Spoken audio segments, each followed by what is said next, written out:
నిర్మల్ జిల్లా బాసర ఆలయంలో ఇటీవల జరిగిన చోరీ కేసును పోలీసులు ఛేదించారు. దొంగిలించిన కిరీటాన్ని విక్రయించేందుకు రైలులో నాందేడ్ వెళ్తుండగా బాసర వద్ద 3 నిందితులను అదుపులోకి తీసుకున్నామని ఎస్పీ జానకి షర్మిల తెలిపారు. 1.2 కిలోల వెండి కిరీటం, 260 గ్రాముల వెండి ఆభరణాలు స్వాధీనం చేసుకున్నారు. 6 ప్రత్యేక బృందాలుగా ఏర్పడి చోరీని వేగంగా ఛేదించామని చెప్పారు.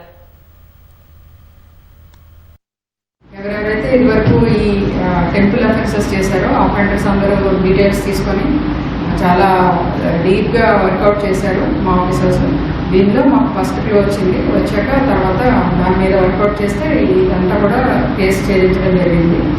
వీళ్ళు వచ్చేసి ఏడుకొండలు, తర్వాత వైని రామకృష్ణ, వీళ్ళిద్దరు అఫెండర్స్. మహాకాళి అమ్మవారి టెంపుల్ ఏదైతే ఉందో దానికి కొంచెం దూరంలో గోడ కొంచెం కిందకు ఉంది, అక్కడ దూకి లోపలికి రావడం జరిగింది. లోపలికి వచ్చినాక సీసీ కెమెరాస్ మీద క్లాత్ తోటి కవర్ చేశారు. అక్కడి నుంచి అవి తీసుకొని వ్యాసగోడ దగ్గరికి వెళ్ళి అక్కడ హుండీలో డబ్బులు తీసేసుకొని హుండీని అక్కడే వదిలేసి వెళ్ళడం జరిగింది.